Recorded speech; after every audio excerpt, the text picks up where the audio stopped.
kind of quick how to hook up the camper. It's pretty much like hooking up any other trailer. The only kind of difference is probably the sway bars are a little different for a lot of different campers. First thing I did was I took the drill here and I made sure all the jack stands were up and tightened in. That way I can jack it up and down.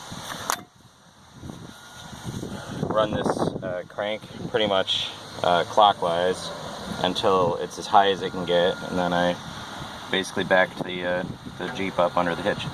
I usually try to get the ball a little bit to the front so that when I crank it down, it's easier to get the pin to lock. So take this cotter key out, pop up the hitch lock, and then just crank it down onto the ball.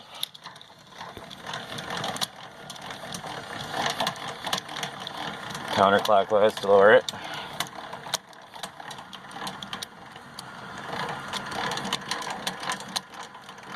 And if I've got it in the right spot, hopefully it'll pop down in.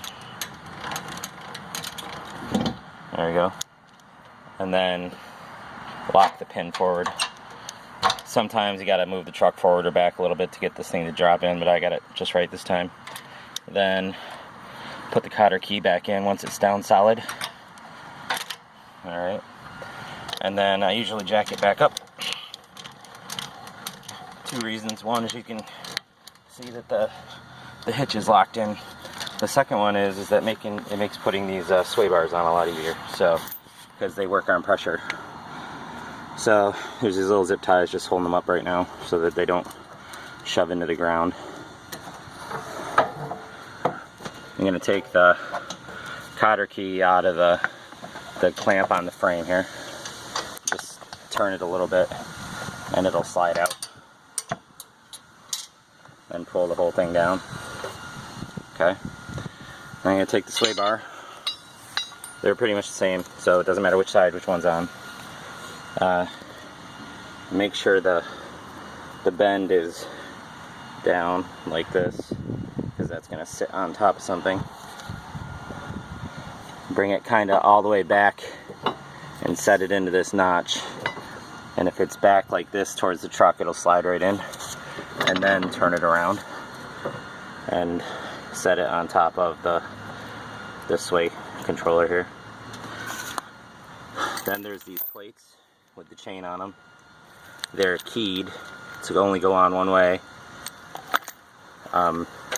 Put them so the bend goes in towards the trailer like this, so the bend and the bolts are on this side.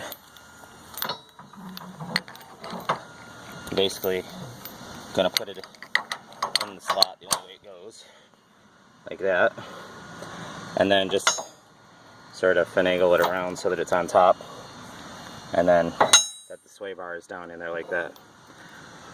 So this is on the edge. I keyed it in, backwards so that the shapes match, and then turned it around, and that sway bar is in there.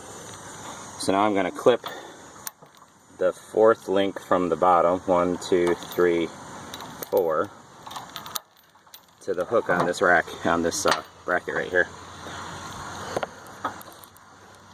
There's a little hook right here, see it? And then I'm going to take and just put the chain link onto that bracket. I don't know if you can see it there. There's the hook. And now it's in that fourth chain link. And then you got to pop this up. Sometimes if it's loose enough you can do it by your hand, otherwise there's this bar, the big beaten stick here, the copper thing, and basically just, it's pretty straightforward. It's for leverage, so put it on the end of this, and then just pry it up until it's in place. And then put the cotter key back in so it won't come down.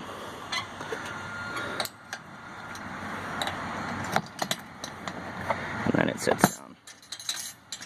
So now that's in and that's locked in. Alright. And basically you're going to repeat that on the other side, and it should